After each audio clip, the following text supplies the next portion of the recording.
Bien, entonces vamos a iniciar con el proceso de grabación de la solución del ejercicio. Entonces vamos a mirar. La clase pasada teníamos las ecuaciones de posición del eje X, la ecuación de posición del eje Y, la ecuación de la velocidad del eje X, la ecuación de la velocidad del eje Y, la aceleración en X y en Y. Entonces lo primero que tenemos que hacer para resolver esta pregunta, la pregunta que vamos a resolver hoy es ¿cuál es la velocidad final en el eje X y Y, la aceleración y la posición final? Entonces, esta velocidad final en el eje X, pues, es la misma que tenemos en el ejercicio. Aquí, 22. En el eje X la velocidad es constante, entonces esto no sufre cambio. En el eje X no hay aceleración, entonces la aceleración será 0 metros por segundo al cuadrado. Y la posición final no sabemos cuál es, esta es una incógnita. Aquí ya la tenemos solucionada, pero esto es una incógnita. La velocidad final del eje Y tampoco sabemos cuál es una incógnita. La aceleración de la gravedad es 9.81 metros por segundo al cuadrado, esta se conoce. Y la posición final, pues sí se conoce, esta sí se conoce, que es menos 11. Entonces voy a señalar un momentico con resaltador los valores que se supone que usted conoce de entrada. Esta, que es la velocidad del eje X, aquí está, que la volvemos a señalar, que es la velocidad con la que el objeto se mueve horizontalmente, que es constante. La posición final en el eje Y. ¿Por qué sabemos que la posición final en el eje Y es esa? Pues porque hemos analizado un sistema de referencia que es parecido a este. Vamos a mostrar un momentico por acá. Aquí está, este es mi sistema de referencia, donde Y inicial es 0, la posición inicial es 0, y la posición inicial es 0, y la posición final es menos 11, es negativo, que esa sería la altura a la cual usted está lanzando el objeto. Entonces lo que hacemos que es, como nuestro objetivo es encontrar el tiempo, porque no sabemos cuánto tiempo se demora en caer el objeto, ¿ya? Además el tiempo es el mismo que hay en el eje X, es el mismo tiempo que en el eje Y, aquí lo tenemos. Entonces los tiempos van a ser los mismos por el principio de interdependencia del movimiento.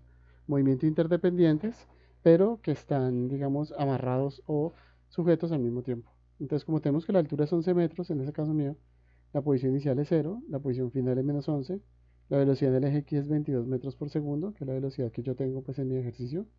Eh, entonces utilizamos la ecuación de posición, que son los datos que conocemos. Entonces, la posición final es menos 11, que es la altura. Tenemos esta multiplicación que nos da menos 9.81, que esta es la misma para todos. Y tenemos que despejar ese tiempo.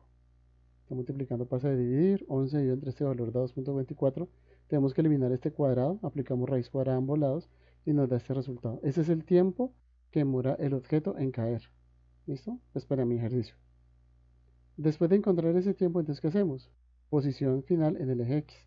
Vamos a encontrar la posición final en el eje X. Es decir, este valor de 33, ¿de dónde salió? Entonces la posición final se utiliza o se emplea pues la ecuación de posición del eje X. En el caso mío es 22, que es la velocidad, multiplicado por el tiempo. Entonces en ese caso sería 22 multiplicado por el tiempo. El tiempo ya lo habíamos hallado, 1.50, multiplicamos y me da 33. Ese valor puede dar en decimales, o sea que no hay problema. Ahora vamos con la velocidad final en el eje Y. La velocidad final en el eje Y se utiliza la ecuación del eje Y, velocidad final igual a menos 9.81 por t. Esta es la misma para todos. Reemplazamos con el tiempo que hemos encontrado, hacemos esta multiplicación y nos da ese valor. Nos da negativa porque la velocidad, recuerden que la velocidad en el eje Y es un vector que viene hacia abajo porque el objeto está cayendo, entonces la velocidad en Y es negativa. Entonces hasta ahí ya hemos llenado, digamos, toda la tabla.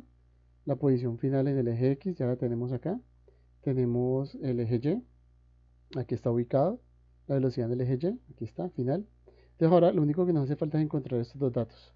Entonces estos datos se calculan pues muy sencillo. 29.47 metros por segundo, 26.47. Y el ángulo se encuentra de la siguiente manera. Son los datos del objeto.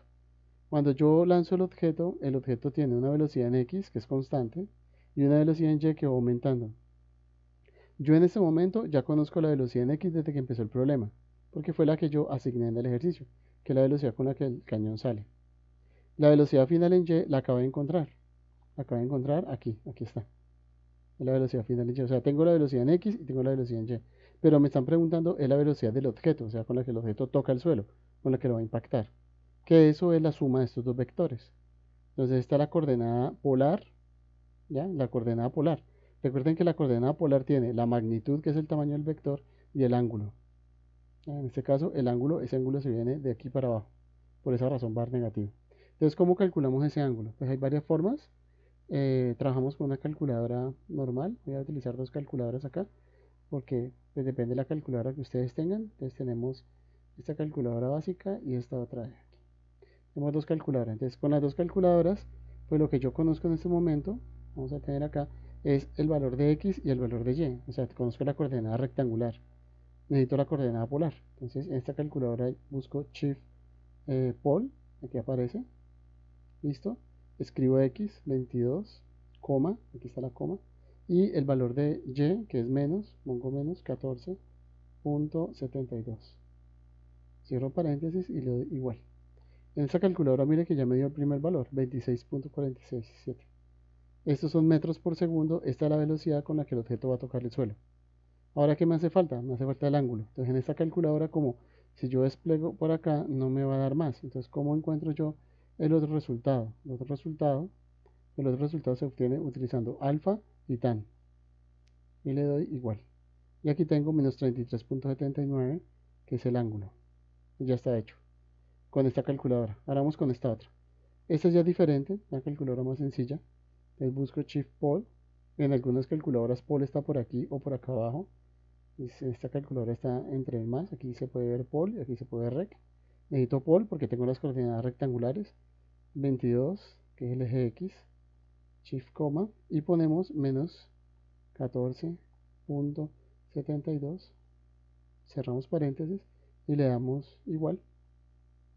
Y en esta calculadora pues yo no tengo que utilizar alfa ni nada porque la calculadora me da el valor de R, que es el tamaño del vector, es decir, la velocidad con la que va a impactar el suelo, la que choca el suelo, y el ángulo, que el ángulo es del eje X hacia abajo. Por esa razón da negativo. Ahí tenemos los dos resultados. Y eso sería todo lo que habría que poner, ubicarlo acá. Aquí se pone la velocidad de impacto, que es el primer valor. Aquí lo tenemos. Y el segundo valor es el ángulo, la inclinación con la que el objeto va a tocar el suelo. Eso sería todo.